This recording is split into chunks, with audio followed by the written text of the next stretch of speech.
All right, Natalie, that is again on Nicholas between 150th and 160th in Wayne, a house and a little shop nearby. It's so happy to hear that the family is okay. And that's one of many scenes of damage down there. Lacey says the radar went nuts in that very area. And obviously that is the aftermath of it. We know Wayne schools are out today. Let's get the McLean County Emergency Manager on the phone with us, Ron Johnson. Ron, it's Robin and Lacey. Good morning.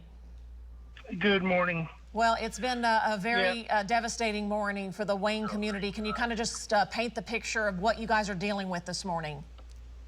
It has right now. We're still out checking throughout the town and the outskirts of the town, checking different housing.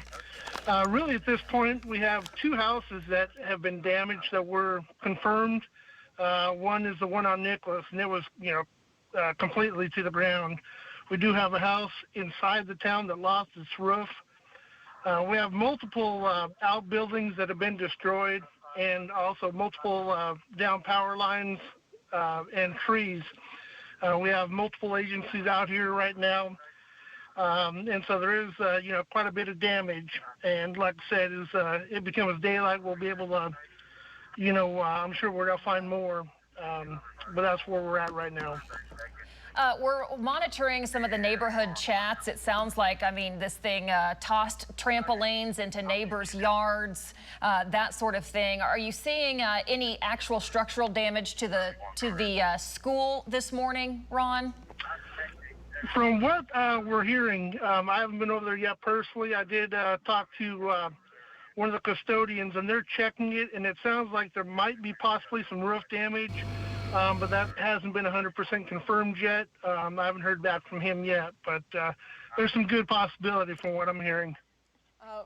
Ron, we're watching and looking at these live pictures from Wayne right now, a house that has been really just almost leveled there, at least the top part sheared off.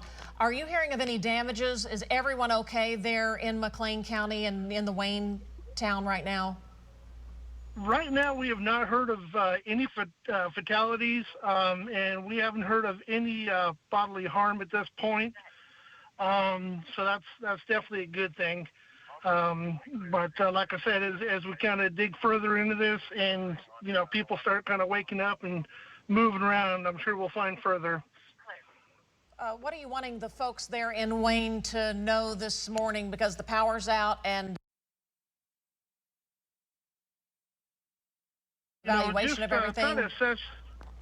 Just try to assess their housing, but try not to be out and about in town, just because we do got a lot of down power lines, and so there are a lot of hazards out there. We do have debris out in the roadway, and so they just need to stay around that area and just protect themselves, and just like I said, just kind of go over their housing and make sure everything's good. Ron, we also heard about some downed power lines. Are you getting those reports? Correct. Yeah, we got quite a few down power lines. OG&E was on their way out here. I believe they're out here assessing this right now. But that's pretty widespread throughout the Wayne area. Mm-hmm. All right. Anything else that you want viewers to know there? Boy, it's a rude wake-up call this morning, especially when those storms come through so early. We were tracking it live on the air, but anything else you want your community to know? Yes, and if anybody has any damage, and I'm sure there will be, we've already been in contact with Red Cross, and we know there'll be people that need clothing and possibly housing. So if they can reach out and contact the McLean County Emergency Management Office, we've already got those facilities on board to where we can help these people as much as we can. Thanks, Ron, so much. We appreciate it. Thank you. McLean I appreciate County. it. All right, we're thinking about you.